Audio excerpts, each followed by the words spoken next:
एक शहर में बड़े ही प्रसिद्ध पंडित रहते थे, जिन्हें अनेकों वेद और पुराण का, शास्त्रों का बहुत ज्ञान था। दूर दूर से लोग उनसे मिलने के लिए आते थे। नगर में उनका बड़ा ही सम्मान था। परंतु अंदर ही अंदर उस पंडित का मन बड़ा ही बेचैन रहता। उसे लगता था कि उसे सब चीजों का ज्ञान होते हुए भी उसे सत्यता का ज्ञान नहीं है। उस पंडित के ज्ञान में गहराई तो बहुत थी, लेकिन वह पूरी तरह उससे संतुष्ट नहीं था।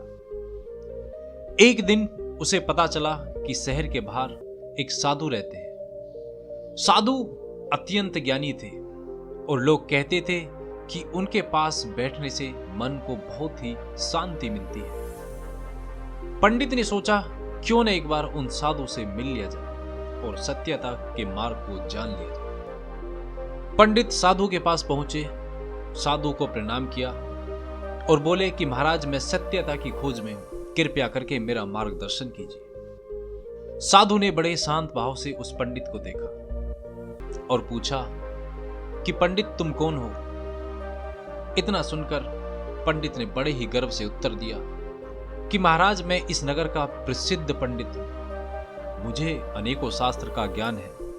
लोग मेरा बड़ा ही सम्मान करते हैं, लेकिन मुझे अभी तक जीवन की सत्यता का ज्ञान प्राप्त नहीं हुआ है। वो ज्ञान मैं आपसे पाना चाहता हूं। साधु ने मुस्कुराते हुए कहा, ठीक है पंडित, मैं तुम्हें उस सत्यता का ज्ञान दूंगा, लेकिन पहले तुम्हें एक काम करना होगा। पंडित बोले, बताइए महाराज, मुझे क्या करना होगा? साधु बोले कि तुम जो कुछ भी जानते हो और जो भी तुम्हें आता है उसे लिख कर ले आओ, क्योंकि उसे बताने का कोई औचित्य नहीं है जो तुम्हें आता है।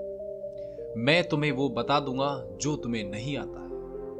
अब पंडित बड़ा ही खुश हुआ और अपने घर वापस लौट गए। पंडित ने अपने ज्ञान को लिखना आरंभ किया। वेद लिखे, पुराण लिखे, उपनिषद लिखे, कथाएं लिखी, जिनको लिखने में उसे 3 साल बीत गए। लिखते लिखते एक मोटी सी 1000 पन्नों की पोथी बनी। उस पोथी को लेकर पंडित साधु के पास जा पहुंचे, लेकिन अब साधु बूढ़े हो चले थे। साधु पंडित की पोथी देखकर बोले कि पंडित, मैं अब बूढ़ा हो चुका हूं, मैं इस मोटी पोथी को पढ़ने के काबिल नहीं हूं। इस पोथी का एक सार लिख कर ले आओ। पंडित वापस अपने घर लौटा, दोबारा उस पोथी को लिखने लगा। उस पोथी को अब 1000 पन्नों की जगह उसने 100 पन्नों पर लिख दिया। पंडित पुनः साधु के पास पहुंचे।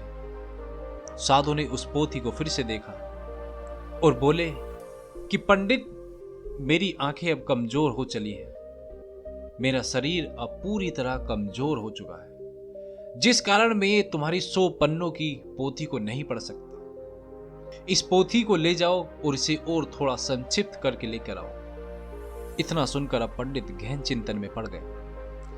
उसने 7 दिन तक सोच विचार किया और उस पोथी को संक्षिप्त करके एक पेज पर लिख लिया। जो पोथी पहले 1000 पन्नों की थी वो 100 पन्नों की हो गई, और जो पोथी 100 पन्नों की थी वो अब 1 पन्ने की हो चुकी थी।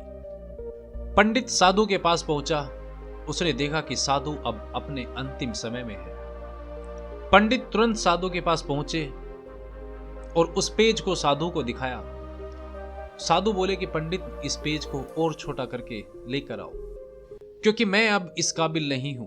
मैं अब अपने अंतिम समय में हूं। मैं इतना सब कुछ नहीं पढ़ सकता। अब साधु की बात सुनकर पंडित के मन में हलचल मच गई। पंडित जल्द ही उस कमरे से बाहर आया और सोचने लगा, लेकिन पंडित तुरंत ही साधु के पास गया और वह कागज साधु के सामने रख दिया। साधु ने देखा कि वह कोरा कागज था। इतना देखकर साधु मुस्कुराए और बोले कि तुम पूर्णतया अब शून्य हो, तुम अब खाली हो, क्योंकि जब तक तुम्हारे अंदर ज्ञान भरा रहेगा तब तक तुम्हारे अंदर नया ज्ञान भरा नहीं जा सकता। जो व्यक्ति स्वयं सर्वज्ञानी हो वह ज्ञान की सत्यता नहीं पा सकता है। इतना सुनकर पंडित बड़ा ही लज्जित हुआ, क्योंकि उसके अंदर का अहंकार अब टूट चुका था। पंडित को अब एक पल में ही समझ आ गया कि सच्चा ज्ञान विनम्रता से ही प्राप्त किया जा सकता है। पंडित उस दिन से एक नए जीवन की शुरुआत करके लौट गया। अब वह केवल विद्वान ही नहीं, वह एक विनम्र साधु भी बन चुका था।